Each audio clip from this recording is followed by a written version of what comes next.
जी viewers, construction में खुश आमदीद। मैं अदील मिस्त्री आज एक नई मालूमाती वीडियो के साथ आपकी खिदमत में हाज़िर। आज की हमारी वीडियो जो आपके लिए बनाई गई है वो इस टॉपिक पर है कि क्या लेंटर पर शापर जो डाला जाता है उसका फ़ायदा क्या है और उसका नुकसान क्या है, और किस जगह पर शापर डालना चाहिए और किस जगह पर शापर नहीं डालना चाहिए। तो आज की हमारी वीडियो में सबसे पहले आपको बताएंगे कि शापर डालने का जो फ़ायदा है वो क्या है।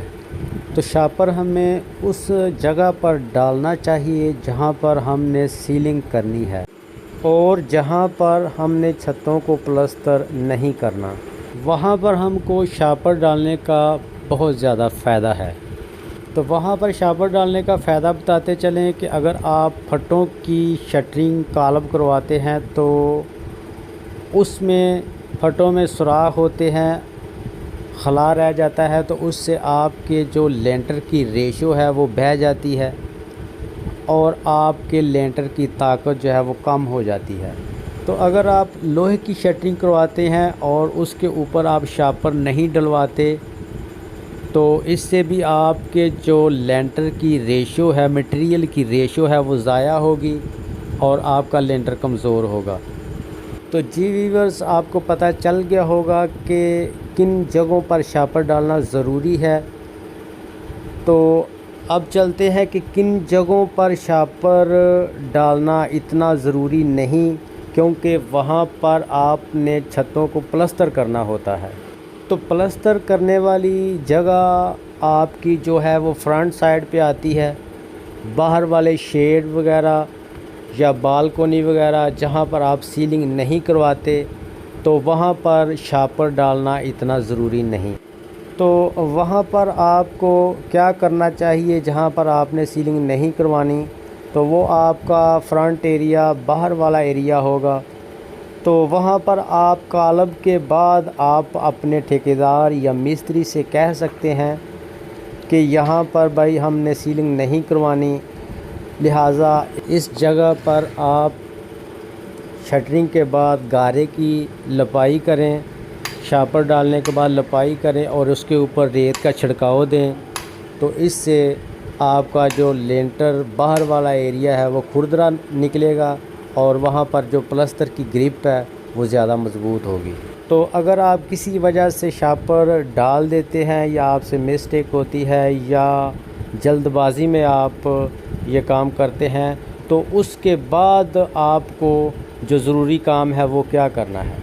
तो इसके बाद जहाँ पर आप ये मिस्टेक करते हैं तो वहाँ पर आपको मेहनत करनी होगी।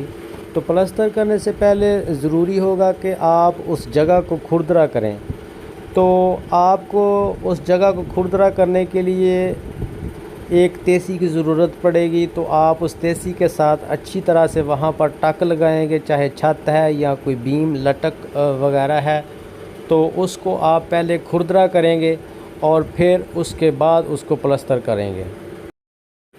इसके बाद जब प्लास्टर की बारी आती है तो हमें क्या करना चाहिए कि हमें सीमेंट और बॉन्ड का नीरू मिक्स करके नीचे लगाना चाहिए।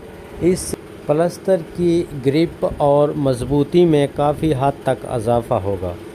अगर आपका प्लास्टर वाला एरिया जहां पर आप शापर डाल चुके हैं वो ज़्यादा है तो आप हिल्टी वगैरह का भी इस्तेमाल कर सकते हैं। तो जी वीवर्स, आपको इस वीडियो में पता चल गया होगा कि किन किन जगहों पर शापर डालना बहुत ज़रूरी है और किन जगहों पर शापर डालना इतना ज़रूरी नहीं है। तो अगर आप जहां पर आप सीलिंग करवाते हैं तो वहां पर शापर डालना बहुत ज़रूरी है और अच्छी क्वालिटी का आपको शापर डालना चाहिए ताकि आपका मटेरियल ज़ाया ना हो। तो मैं उम्मीद करता हूं कि आज की वीडियो में आपने बहुत कुछ सीखा होगा और आपके नॉलेज में इजाफ़ा हुआ होगा। तो अगर आपने हमारे चैनल को अभी तक सब्सक्राइब नहीं किया तो बराए मेहरबानी, आपका कोई पैसा नहीं लगता, आप हमारे चैनल को सब्सक्राइब करें और ऑल नोटिफिकेशन को प्रेस करें ताकि इसी तरह की मालूमाती वीडियो आपको मिलती रहे। शुक्रिया।